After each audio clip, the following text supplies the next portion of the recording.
ফেসবুকে সবচেয়ে বেশি ভিউ। আমার ডায়লগ আলিফ লাইলা সারা বাংলাদেশে ভাইয়া।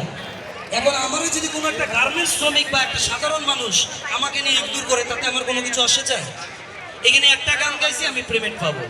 এরপরে আবার আমার আরো 2টা শো আছে, ওইখানে আবার বিএনপির বড় বড় নেতৃবৃন্দ থাকবে। আপনারা শুনে অবাক হবেন, বাংলাদেশের 19টা এমপির গান আমি বানাই দিচ্ছি।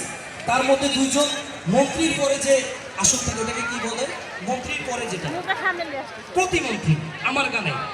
আপনার গাজীপুরের মুজিবুর রহমানের গান আমার করা, ঢাকার যে 19 আসনের এমপি পদের গান আমার করা। তো বিষয়টা হচ্ছে এইরকম, আমরা শিল্পীদের মর্যাদা দিতে শিখবো, ঠিক আছে? তো সবাই মিলে একটা করতালি হয়ে যাবে, প্লিজ গিভ আপ। আমার কথায় রাগ করবে না। আমাদের দেশের একটা মানুষদের সমস্যা কমন, সেটা হচ্ছে আমরা লজ্জা পাই। আমরা এখানে সবাই নাচতে পারি, কিন্তু আমরা নাচতেছি না কেন? পাশের বাড়ির লোক কি করবে, এই চিন্তা ভাবনা করে আপনার অর্ধেক বয়স শেষ হয়ে গেল ভাই। আপনি যদি আজকে থেকে ছোট কাজটা শুরু করতেন, আজকে আপনি বিশাল বড় একটা প্রতিষ্ঠানের মালিক হইতেন। এই লজ্জার কারণে আপনি শেষ।